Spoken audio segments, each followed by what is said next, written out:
Hard hitting vlogs. Hello viewers, भाई आज के हमारे वीडियो का टॉपिक है ओशो रजनीश और उनके द्वारा लिखी गई 10 किताबें। दोस्तों, ओशो के विचारों के कारण दुनिया भर के साहित्य, फिल्म और सामाजिक विचारों में परिवर्तन स्वतः ही देखने को मिला है। वहीं धर्म की परिभाषा अब बदल गई है। ओशो के विचारों के कारण दुनिया भर में क्रांतिकारी परिवर्तन हो रहे हैं। आखिर ऐसा क्या है कि ओशो के विचारों में कि धर्म और समाज के लोग उन्हें पचा नहीं पा रहे हैं। इसी के चलते अमेरिका की रोनाल्ड रीगन सरकार ने उनको जहर देकर मार दिया। कुछ उनके विचारों को विरोधाभासी विचार मानकर खारिज करते हैं, तो कुछ का कहना है कि वे घुमा फिराकर बुद्ध की ही बातें करते हैं। बहुत से लोग उन्हें पाश्चात्य और पूर्वी संस्कृति और धर्म का मिलन बिंदु मानते हैं।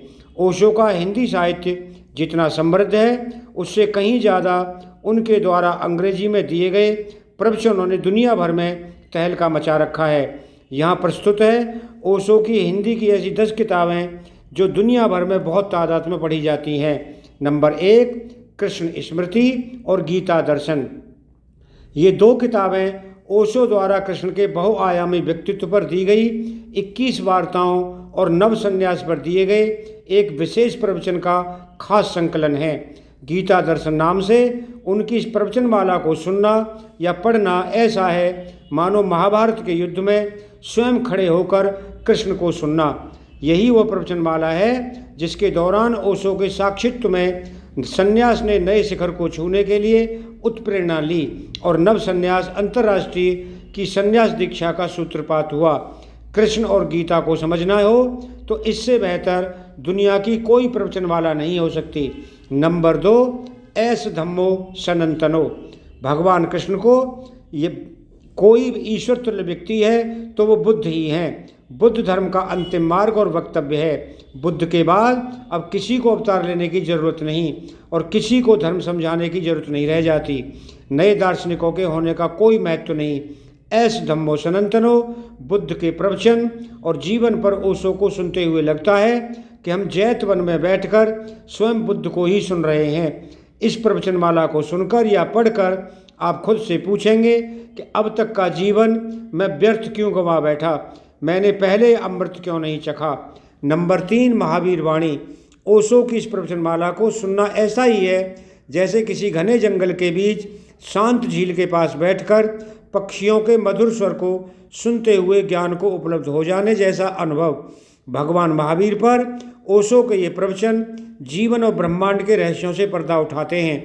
सचमुच इसे सुनकर आपका मन करेगा जैन धर्म में दीक्षा लेकर साधु बनने का। नंबर 4, संभोग से समाधि की ओर। ये ओशो की सबसे चर्चित और विवादित किताब है जिसमें ओशो ने काम ऊर्जा का विश्लेषण कर उसे अध्यात्म की यात्रा में सहयोगी बताया है। साथ ही यह किताब काम और उससे संबंधित सभी मान्यताओं और धारणाओं को एक सकारात्मक दृष्टिकोण देती है। ओशो कहते हैं काम पाप नहीं, यह भगवान तक पहुंचने का पहला पायदान है। इसीलिए किताब का नाम रखा गया संभोग से समाधि की ओर। नंबर 5, ध्यान योग, प्रथम और अंतिम मुक्ति। ओशो का एकमात्र संदेश है ध्यान। ध्यान पर उन्होंने जो प्रवचन दिए उनमें से ध्यान योग, प्रथम और अंतिम मुक्ति नामक प्रवचनमाला सबसे उत्तम है। यह ओशो द्वारा ध्यान पर दिए गए गहन प्रवचनों का संकलन है। इसमें ध्यान की अनेक विधियों का वर्णन है। ये विधियां प्रत्येक व्यक्ति की सहायता कर सकती हैं। आपके लिए ध्यान की कौन सी विधि कारगर सिद्ध होगी, इसके लिए आपको पहले आखिरी पेज तक पढ़ना जरूरी है। कोई विधि आजमाने के लिए इस किताब का इस्तेमाल अंतःप्रेरणा से करें। Number 6, glimpses of my golden childhood. ये किताब हर पिता को पढ़नी चाहिए। इसमें ओशो ने अपने बचपन के दिनों और बच्चे की मानसिकता को बहुत ही सुंदर तरीके से कहा है। इस किताब में उन्होंने अपने बचपन के अलावा बीच बीच में धर्म, इतिहास और राजनीति की ऐसी बातों का भी जिक्र किया है जिसे कम ही लोग जानते होंगे। नंबर 7, पतंजलि योग सूत्र। पतंजलि योग सूत्र योग के रहस्य को उजागर करता है।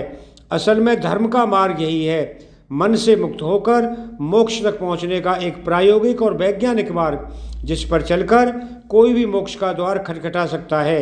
ये किताब अद्भुत है। इसे पढ़ने के बाद आपके दिमाग से धर्म का नशा उतर सकता है। पतंजलि ने धर्म के मार्ग को 8 भागों में बांटकर योग का मार्ग बना दिया है। कहना चाहिए कि योग का मार्ग ही असल में धर्म का मार्ग है। नंबर 8, देख कबीरा रोया। स्वर्णिम भारत, भारत एक सनातन यात्रा और भारत एक अनूठी संपदा आदि ऐसी किताबें हैं जिसमें ओशो ने भारत के संदर्भ में रहस्यों को उजागर किया है। ओशो ने भारतीय रहस्यदर्शियों और भारत के अतीत व भविष्य पर एक प्रवचनमाला की शुरुआत की थी। उन्हीं प्रवचनमालाओं में से कुछ प्रवचनों को निकालकर ये किताब बनी है। देख कबीरा रोया नाम से ये एक प्रवचनमाला थी जिसमें सामाजिक और राजनीतिक समस्याओं पर प्रश्नोत्तर सहित ओशो द्वारा दिए गए 22 प्रवचन संकलित हैं। इसमें भारत के जलते प्रश्नों के समाधान बताए गए हैं। प्रत्येक भारतीय को ये किताब पढ़नी चाहिए। यदि आप भारत को नहीं जानना चाहते हैं तो ये किताब ना पढ़ें। नंबर 9, मैं मृत्यु सिखाता हूँ। इस किताब के माध्यम से ओशो समझाते हैं कि जन्म और मृत्यु एक ही सिक्के के 2 पहलू हैं। जन्म और मृत्यु को मिलाकर ही पूरा जीवन बनता है। जो अपने जीवन को सही और पूरे ढंग से नहीं जी पाते वही मृत्यु से घबराते हैं। सच तो यह है कि ओशो जीवन को पूरे आनंद के साथ जीने की कला सिखाते हैं और यही कला मृत्यु के भय से हमें बचाती है और जगाती है। नंबर 10, विज्ञान भैरव तंत्र।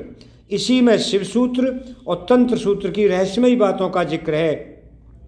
जो धर्म के गहरे रहस्यों को जानकर सिद्धियां प्राप्त करना चाहते हैं उन्हें विज्ञान भैरव तंत्र और कठोपनिषद को जरूर पढ़ना चाहिए। विज्ञान भैरव तंत्र का चिंतन आधुनिक मनोविज्ञान की खोज NLP न्यूरो लिंग्विस्टिक प्रोसेस से मिलती जुलती है। NLP का मूल विचार यह है कि सभी की 5 इंद्रियां होती हैं, लेकिन हर व्यक्ति में उनमें से कोई एक इंद्रिय ज़्यादा सक्रिय होती है। किसी की आँख अधिक तेज होती है तो किसी के कान, कोई स्पर्श के प्रति अधिक संवेदनशील होता है तो कोई स्वाद के प्रति। जिस व्यक्ति की जो इंद्रिय अधिक संवेदनशील या जागृत होती है उससे संबंधित अभिव्यक्ति का प्रयोग कर उसे ये बात जल्दी समझाई जा सकती है। दोस्तों, अगर आपको ये वीडियो पसंद आया हो तो चैनल को सब्सक्राइब करें, वीडियो को लाइक करें। आप लोगों का बहुत बहुत धन्यवाद। Thank you very much.